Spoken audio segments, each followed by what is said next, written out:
Hello बच्चों, start करते हैं 13 चैप्टर प्रोबेबिलिटी इंट्रोडक्शन। प्रोबेबिलिटी का मतलब होता है बेटा समथिंग विल हैपन, पॉसिबिलिटीज़, संभावनाएं।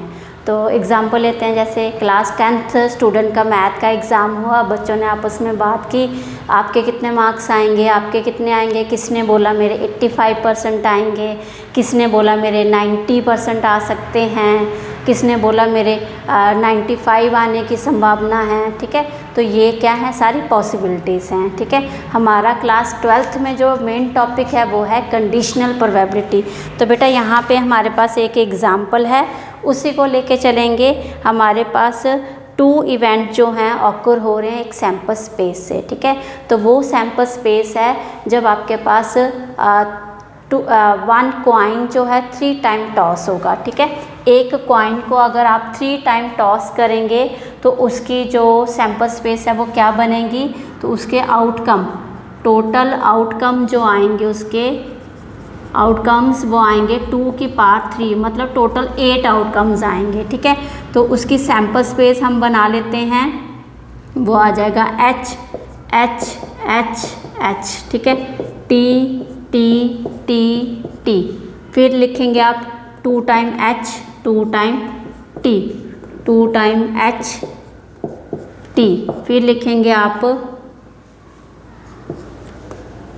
H T H T H T H T। ठीक है, ये आपके पास आ गया sample space of when coin are tossed 3 time. ठीक है, ये आ गया। अब आपको एक इवेंट जो है ई इवेंट उसमें बोला गया है, जो उसके हेड हैं वो एटलीस्ट 2 टाइम ऑकर करें। तो बेटा 2 टाइम जो हेड आएंगे, एटलीस्ट का मतलब 2, कम से कम 2, और ज़्यादा से ज़्यादा जितने हैं जो आप लिखेंगे इसमें 3 वाला भी आ जाएगा, 2 भी आ जाएगा, और ये ठीक है, ये इसमें आ जाएगा सैम्पल स्पेस में। एटलीस्ट का मतलब कम से कम, और ज़्यादा से ज़्यादा जितने हैं आपके पास, ये आ गया आपके पास। ठीक है, ये आ गई सैम्पल स्पेस किसकी, इवेंट ई की। इवेंट एफ की लेंगे, वो इवेंट एफ की बोला गया है कि उसका जो फर्स्ट पॉइंट हो, फर्स्ट जब आप कॉइन टॉस करें उसका फर्स्ट आउटकम जो है क्या होना चाहिए, टी होना चाहिए। ठीक है, फर्स्ट आउटकम क्या होना चाहिए उसमें, टी। तो हमारे पास ये पॉइंट आ जाएगा, ये नीचे वाले सारे आ जाएंगे। ओके, फर्स्ट आउटकम क्या होना चाहिए उसमें, टी। ठीक है बेटा, ये आ गया हमारे पास। ओके, अब आप देख रहे हैं यहाँ पे इन दोनों इवेंट में जो कॉमन पॉइंट है, इनमें आपस में अगर हम कॉमन निकालें तो बाय इंटरसेक्शन से निकालेंगे। तो आप देख रहे हैं TH इसमें भी है और इसमें भी है, मतलब जो F वाला एक इवेंट है वो ऑलरेडी E में पहले हुआ था। ठीक है, तो ये इसमें कॉमन पॉइंट क्या आ गया, THH। अगर हम प्रोबेबिलिटी निकालें E इंटरसेक्शन F की, वो क्या आ जाएगी, इसके फेवरेबल आउटकम है 1, टोटल आउटकम है कितने, 8। ये आ गया आपके पास।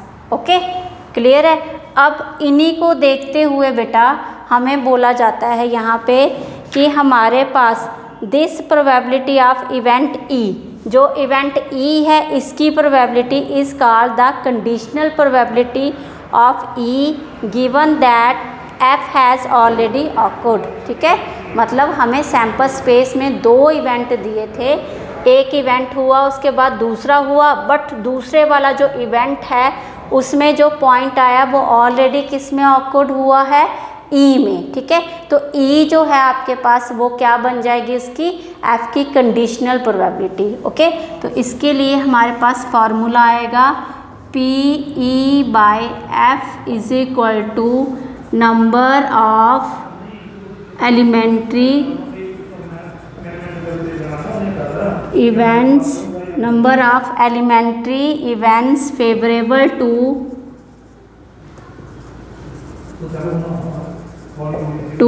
E intersection F upon में number of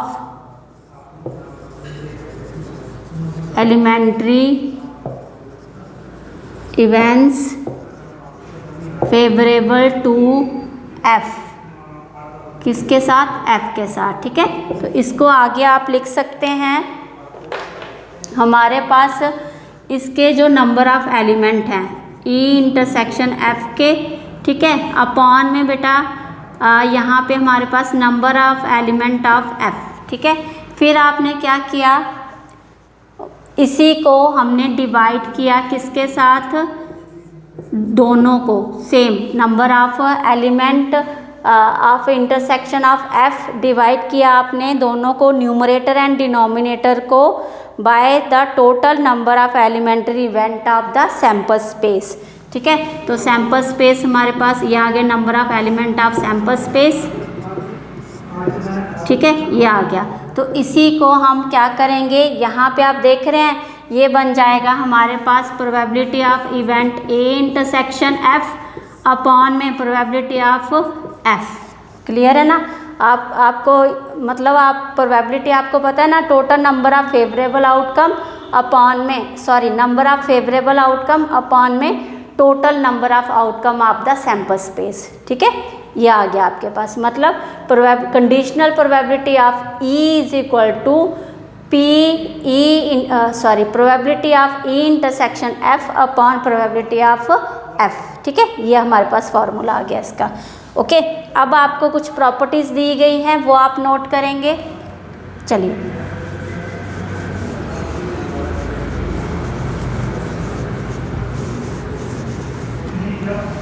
फर्स्ट प्रॉपर्टी है हमारे पास नंबर प्रॉपर्टीज, आप लिखेंगे यहाँ पे प्रॉपर्टीज नंबर 1।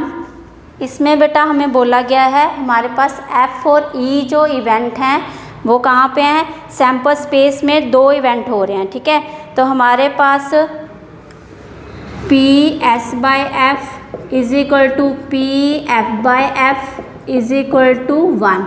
तो यहाँ पे हमारे पास ये जो कंडीशनल प्रोबेबिलिटी S सेट और conditional probability of F equal होगी 1 के, कब, जब number of sample point equal होंगे number of sample point of F के। ठीक है, क्लियर है बेटा। चलिए, सेकंड हमारे पास प्रॉपर्टी जो है वो ये दी गई है, इफ़ A और B are any 2 event of the sample space and F is an event of S। ठीक है, क्लियर है, A और B जो हैं वो इवेंट हैं किसके, सैंपल स्पेस के। F is an event of S, again F जो है वो इवेंट हो रहा है किसका, S का। तो हमारे पास प्रोबेबिलिटी आएगी, probability of A union B by F। ठीक है, यहाँ पे is equal to PA/F plus PB/F minus PA intersection B/F के। ठीक है, फिर आपके पास इसी में एक और पॉइंट है, अगर हमारे पास A और B डिसजॉइंट इवेंट हैं, A और B क्या हैं, डिसजॉइंट इवेंट, इट मीन्स इसमें कॉमन पॉइंट कोई नहीं है, मतलब A intersection B/F is equal to क्या हो जाएगा, 0। ठीक है, ओके, फिर PA union B/F is equal to PA/F plus PB/F, ये आ जाएगा। ठीक है, क्लियर है, मतलब आपके पास कॉमन पॉइंट कोई नहीं है, तो इसलिए यहाँ पे माइनस जो होता है इंटरसेक्शन का पॉइंट वो नहीं होगा। ओके, चलिए, अब थर्ड प्रॉपर्टी आपके पास ये है, PE0/F is equal to 1 minus PE event by F। ठीक है, वहीं से आया बेटा, probability of not event is equal to 1 minus probability of event. ठीक है, ओके, ये पता है आपको फॉर्मूला, तो आप इसी मतलब क्वेश्चन में हमें एक वैल्यू दी होगी, आप किसी एक की निकाल सकते हैं, नॉट इवेंट दिया होगा इवेंट निकाल सकते हैं, इवेंट की दी होगी नॉट इवेंट की निकाल सकते हैं। होप आपको वीडियो अच्छी लगी होगी। ठीक है, क्लास 11 के जो कुछ और फॉर्मूले हैं वो भी इसमें यूज़ होंगे, जैसे हमारे पास PA यूनियन B जो है वो किसके इक्वल होता है, यहाँ से आपने देखा PA plus PB minus A intersection B. ठीक है, क्लियर है? ये वाले फॉर्मूले यूज़ होंगे आपके पास।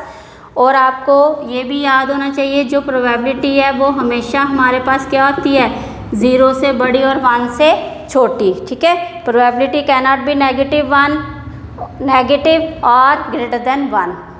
होप आपको वीडियो अच्छी लगी होगी, तो please like share and subscribe my YouTube channel. Thank you for your love and support.